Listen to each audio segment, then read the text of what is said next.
Hi everyone, welcome back to another episode of Tastefully Balanced. I'm Miriam, and for today's quick snack recipe, I wanted to share with you a Valentine treat perfect for Valentine's Day. I'm going to share with you a vegan strawberry cheesecake bite that is made with fresh strawberries and cashews.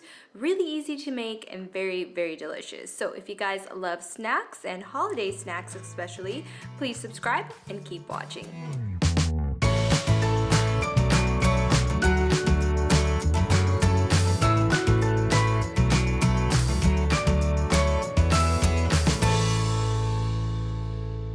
All right, welcome back. So the first thing I did was take about 3/4 cups of cashews and soak it in some warm water.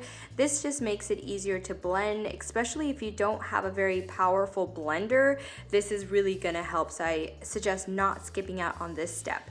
And then you just really add all the ingredients except for the dark chocolate into your blender. So I added my cashews that I drained, and then some coconut oil, fresh strawberries, maple syrup, vanilla extract, and I put that all in my blend tech, which is an amazing blender and really blends everything very smoothly. So I do suggest for this recipe that you use a very powerful blender so that everything becomes nice and creamy. But that's it, you just blend everything together and then you pour it into a dish. I should have used a little bit of a smaller dish, like a loaf pan, but I use a slightly bigger dish, an 8x8 square pan, but worked out anyways.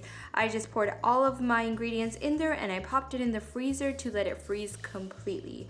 After it was frozen, I took it out and I drizzled some dark chocolate on top of it, and that is it. I then just cut it into squares and it turned out absolutely delicious. I highly recommend this recipe if you need a quick dessert on Valentine's Day that is completely plant-based and completely delicious. All right, there you guys go. That is my easy vegan strawberry cheesecake recipe. Really easy to make, turns out so delicious, so creamy. Cannot believe there is no milk or dairy in this at all. It just turned out so perfect that I cannot wait to try more flavors and more variations of this recipe. So if you guys love quick and easy plant-based treat ideas, please comment, like, share, and subscribe. And as always, live life tastefully balanced.